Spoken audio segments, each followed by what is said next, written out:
গুৰুত্বপূৰ্ণ খবৰ দিব বিচাৰিছো। এবাৰ বিনামূলীয়া ৰেচনক লৈ কেইবাটাও গুৰুত্বপূৰ্ণ খবৰ ৰাখিছে। বিনামূলীয়া ৰেচনৰ সময়সীমা বৃদ্ধিৰ সিদ্ধান্ত গ্ৰহণ কৰা হৈছে আৰু 30 ছেপ্টেম্বৰ পৰ্যন্ত বিনামূলীয়া ৰেচনৰ সময়সীমা বৃদ্ধিৰ কথা ঘোষণা কৰা হৈছে। আৰু ক'ত এই সিদ্ধান্ত লোৱা হৈছে সবিশেষ এই মুহূৰ্তত টাইমেটৰ দৰ্শকসকলৰ বাবে লৈ আহিছে। এই মুহূৰ্তত এটা অতি গুৰুত্বপূৰ্ণ খবৰ। এবাৰ ৰেচন প্ৰদানক লৈ বৃহৎ সিদ্ধান্ত গ্ৰহণ কৰিছে চৰকাৰে। সময়সীমা বৃদ্ধি কৰা হৈছে বিনামূলীয়া ৰেচনৰ। 30 ছেপ্টেম্বৰ পৰ্যন্ত ৰেচন লাভ কৰিব দৰিদ্ৰ লোকে। সময়সীমা বৃদ্ধি কৰা হৈছে আৰু অৰবিন্দ কেজৰিৱাল নেতৃত্বাধীন চৰকাৰে এই সিদ্ধান্ত গ্ৰহণ কৰিছে। কোভিড কালত সৰ্বশ্ৰান্ত হোৱা দৰিদ্ৰ লোকক যোগান ধৰিব বিনামূলীয়া ৰেচন। যিসকল লোকে কোভিড কালত সৰ্বশ্ৰান্ত হৈছিল তেওঁলোকক সকাহ দিয়াৰ বাবে সিদ্ধান্ত গ্ৰহণ কৰা হৈছে। চাউল, আটা, ঘেঁহু প্ৰদানৰ সিদ্ধান্ত গ্ৰহণ কৰিছে চৰকাৰে। 30 ছেপ্টেম্বৰ পৰ্যন্ত কোভিডত সৰ্বশ্ৰান্ত হোৱা লোকসকলক সহায় কৰিব চৰকাৰে। আৰু দিল্লীৰ দৰিদ্ৰ জনতাৰ বাবে এই বিশেষ ফ্ৰী ৰেচনৰ কথা ঘোষণা কৰিছে অৰবিন্দ কেজৰিৱাল। এই ৰেচন ইতিমধ্যে প্ৰদান কৰা হৈ আহিছিল আৰু এই ৰেচনৰ সময়সীমা বৃদ্ধিৰ সিদ্ধান্ত গ্ৰহণ কৰা হৈছে। কোভিড কালৰ পৰাই কেজৰিৱাল চৰকাৰে এই ৰেচন প্ৰদান কৰি আহিছিল দৰিদ্ৰ লোকক আৰু সেই বিনামূলীয়া ৰেচন যোগানৰ সময়সীমা এই মুহূৰ্তত বৃদ্ধি কৰা হৈছে। আন এটা বৃহৎ সিদ্ধান্ত গ্ৰহণ কৰিছে অৰবিন্দ কেজৰিৱাল নেতৃত্বাধীন আম আদমি পাৰ্টিৰ চৰকাৰে, যাৰ জৰিয়তে লাখ লাখ দৰিদ্ৰ লোক উপকৃত হ'ব। যিহেতু কোভিডত বহু লোক সৰ্বশ্ৰান্ত হৈছিল আৰু তেওঁলোকক সকাহ দিয়াৰ উদ্দেশ্যে সিদ্ধান্ত গ্ৰহণ কৰা হৈছে। আৰু আম আদমি পাৰ্টিৰ নেতা তথা দিল্লীৰ মুখ্যমন্ত্ৰী অৰবিন্দ কেজৰিৱালৰ মন্তব্য আমাৰ হাতত আছে। মন্তব্য আগবঢ়াইছে।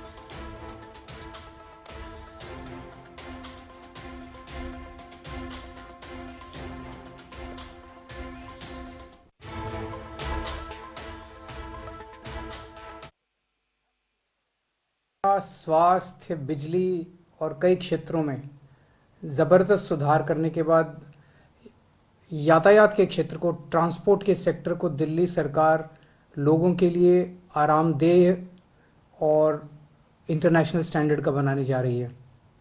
सबसे बड़ी दिक्कत दिल्ली में बसों की होती थी।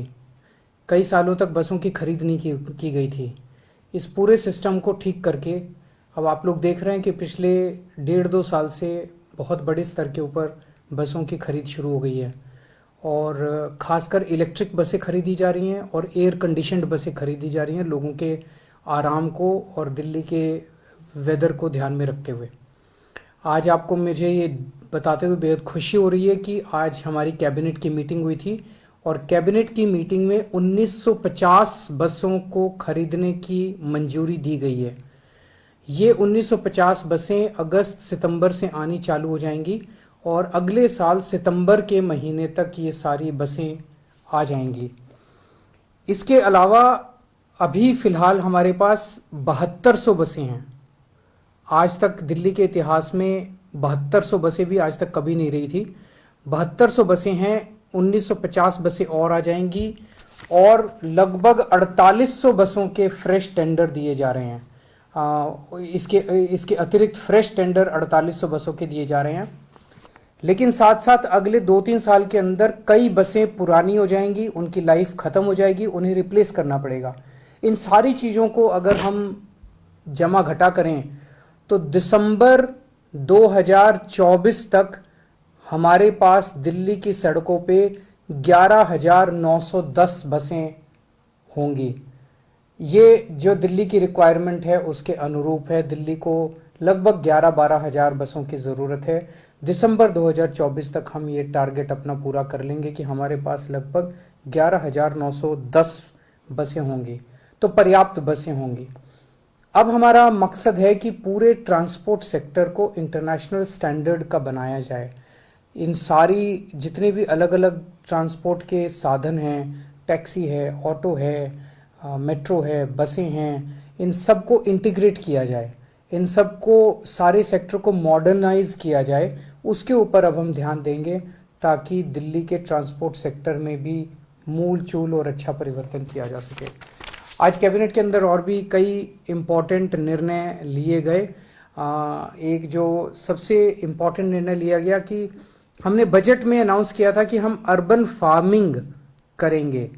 अर्बन फार्मिंग मतलब middle class, upper class, lower middle class लोगों के घरों में, जिन जिन लोगों के घरों में थोड़ी बहुत जगह है बालकनी में, छत पे, और वो अगर छोटी मोटी फार्मिंग करना चाहते हैं, सब्जियां उगाना चाहते हैं, फ्रूट्स उगाना चाहते हैं, तो हम उनको सब्जियां फ्रूट्स उगाना सिखाएंगे।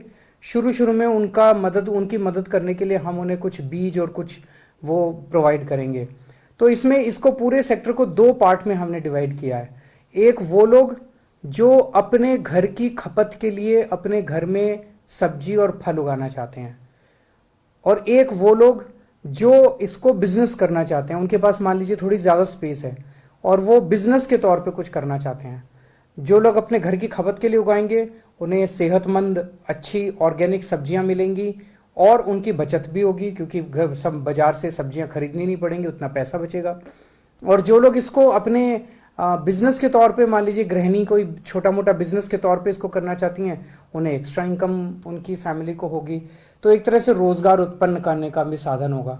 तो इसके लिए हम बहुत कई बड़े स्तर पे एक्सपर्ट्स को हायर कर रहे हैं, और इंडियन एग्रीकल्चर रिसर्च इंस्टीट्यूट के साथ हम लोग इसके साथ टाई अप करने जा रहे हैं। ये एक्सपर्ट्स जो हैं पूरे दिल्ली में वार्ड के लेवल पे 400 के करीब वर्कशॉप्स ऑर्गेनाइज की जाएंगी लोगों को ट्रेनिंग देने के लिए अपने घर की खपत के लिए, और लगभग 600 के करीब वर्कशॉप्स की जाएंगी लोगों को बिजनेस सिखाने के लिए। तो 1000 के करीब हम वर्कशॉप्स करेंगे। 1000 एक वर्कशॉप में हमें उम्मीद है 25-25 लोग आएंगे, तो 25,000 लोगों को, 25,000 फैमिलीज को पहले साल में हमें उम्मीद है इसका फायदा होगा। आज इसके बारे में भी निर्णय लिया गया। अभी तक कोरोना को देखते हुए दिल्ली सरकार लोगों को फ्री राशन दे रही थी। जो राशन की दुकान से आपको राशन मिलता है, वो राशन सरकार काफ़ी कम पैसे में देती है, लेकिन वो भी पैसा नहीं ले रही थी पिछले कुछ सालों से दिल्ली सरकार। उस स्कीम को 30 सितंबर तक और आगे बढ़ा दिया गया है, यानी कि आने वाले महीनों में भी आपको फ्री राशन, बिल्कुल मुफ्त राशन मिलता रहेगा। दिल्ली के जो गांव हैं, दिल्ली के गांवों को विकास करने के लिए हमने कुछ वर्ष पहले स्कीम निकाली थी कि हर गांव में 2 करोड़ रुपए के विकास कार्य करेंगे। लोग बताएंगे कि ये सड़क बना दो, यहाँ पे पानी का नलका बना दो, यहाँ पे ये चौपाल बना दो। जो लोग बताएंगे वो काम हम करेंगे। लेकिन एक चीज़ देखने में आ रही है, दिक्कत आ रही थी लोगों को कि मान लीजिए कोई सड़क है, वो सड़क 3 गांव से होकर गुजरती है, तो ऐसी एसेट्स जो हैं वो, जो कि 3-3, 4-4 गांव के बीच में से मल्टी विलेज के एसेट्स हैं, उनका इस स्कीम के तहत उनका रख रखाव नहीं हो पा रहा था। इसे आज हम लोगों ने कैबिनेट में इस दुविधा को दूर कर दिया है। अब एक विधानसभा के अंदर जितने गांव हैं, वो टोटल बजट उन गांवों के ऊपर कैसे भी खर्च किया जा सकता है। अगर 3 गांव मिलके कोई मांग करते हैं तो उनको दे दिया जाएगा, किसी एक गांव में जरूरत है तो उस गांव को दिया जाएगा। तो ये कई सारे महत्वपूर्ण निर्णय आज आपकी सरकार ने, आपकी कैबिनेट ने लिए। मैं उम्मीद करता हूँ इससे आपकी ज़िंदगी में और सहूलियत होगी।